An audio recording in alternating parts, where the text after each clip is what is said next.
Alright guys, welcome back to the channel. Now if you've ever wondered why it takes so long between uploading new videos, see this is what I have to deal with. Let's go. Playing like a play. Let's fly to bed.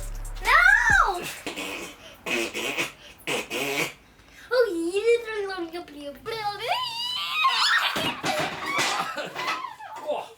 What? Well, yeah, that's why. So in the last episode, we framed up the walls for the office. In today's episode, we're going to build the gable roof.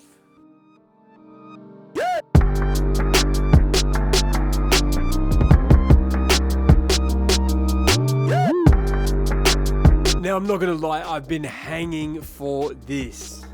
Man, there's something about a roof that I find really enjoyable.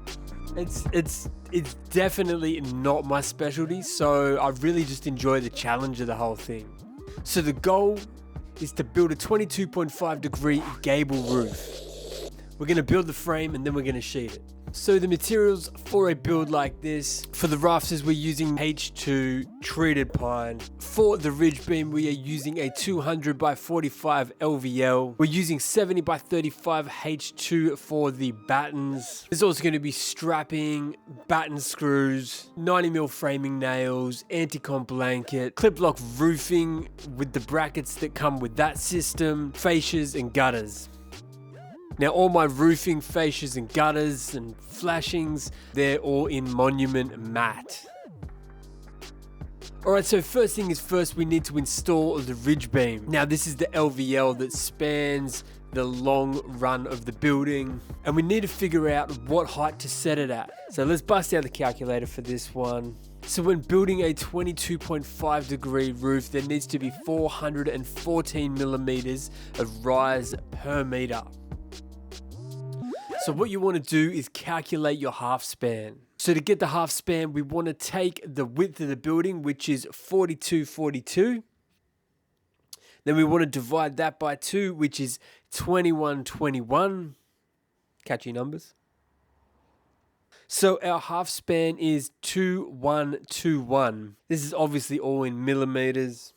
So now we can take 2121, so 2.121 meters, times it by 0.414 meters, and that's going to give you 0.878 of a meter, or 878 mils. So we know from the top of the top plate to the top of the ridge beam is 878 mils.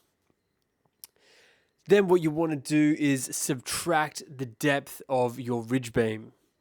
For us, this is a 200 millimeter beam, so subtract off 200. So 878 minus 200. That gives us a measurement of 678 mils. So what we want to do is cut some blocks, 678 mils that we sit on the top plate, and then we're going to sit our ridge beam on top of that block. Then we're going to, brace it off so the ridge beam is obviously nice and sturdy. Now the second thing we've got to look for is that we have a square building. By having the walls paralleled and then plumbed, we can be assured that we're going to have even measurements and we're going to have a square building. Now if we build the walls parallel, particularly along that short run, then in theory all the rafters should be the same. So at both bottom plates it's reading 4242 on both ends of the building, and then we plumb it up and make sure the top is also measuring 4242. If we can get this paralleled and plumbed, then we should be able to batch cut all of our rafters with the one template, and that just speeds this whole process up. In theory, all the rafters should be the same. However, if this measurement does drift, then you may have to measure in situ, which means you may have to measure each rafter in individually. It's not the end of the world. I've had to do it before loads of times. It is what it is. But considering we're building this from scratch, I really wanted to put energy in getting it right. Now this did work really well, except for when we first hit the door. For some reason the rafter just wasn't hitting that ridge beam at the exact same location as all the other rafters. After a fair bit of head scratching, we figured out that where the door was, there was just a little bit of a dip in the top plate. It just dropped down. So we got it leveled up, and we carried on, and it ended up working sweet.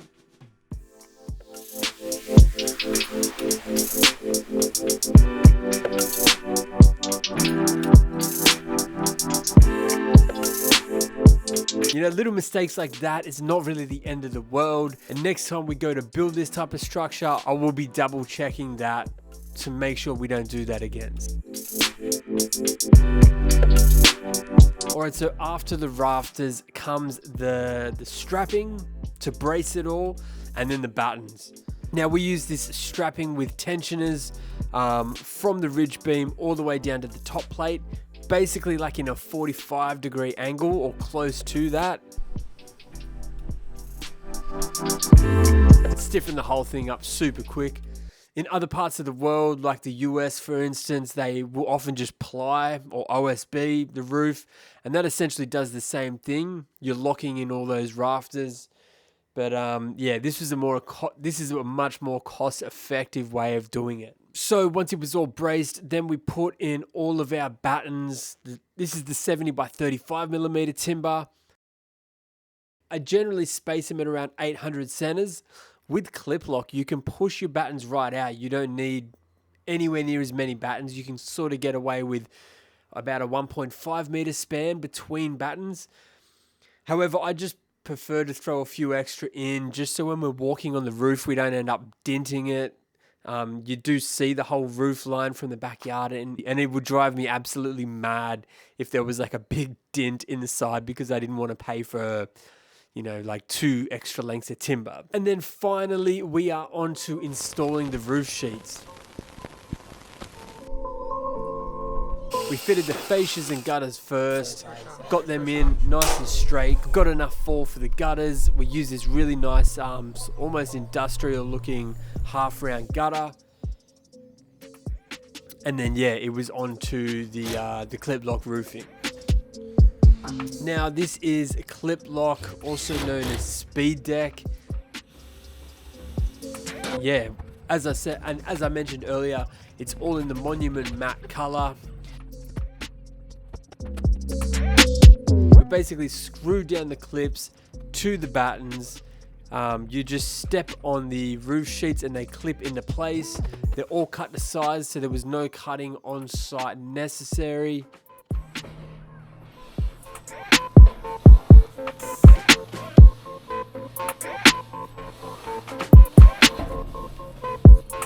And that's pretty much it. That was everything from the frame all the way through to sheeting this roof. Now there's still a couple of barge caps I need to get ordered, but I'm waiting until I have to do another order. And I'll get it all in at the same time. Under these roof sheets we put anti-com blanket, like I think it was like a 70mm anti-com blanket.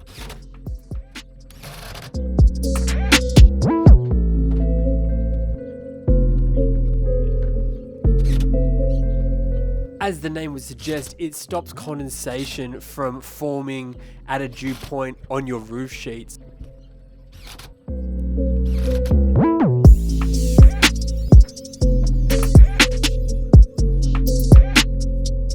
It also dampens, you know, if you've got like a really heavy rainstorm, you don't really hear it as much inside when you got this anti-com blanket. It's basically a thick layer of insulation, foil backed, and it sits hard up under the steel roof sheeting. Now in Australia it's super common, you see it basically everywhere. You don't see it in other parts of the world as much. But yeah, for this home office, I figured it was a good spot to put it in because we are going to have, you know, an exposed roof downstairs. I wanted to keep the noise and help cut down any of that heat where possible. And yeah, that's pretty much it. That is kind of building a roof 101. If you guys have any questions or comments, leave them below. I'll do my best to get back to you. Thank you guys so much for watching. We'll see you in the next one.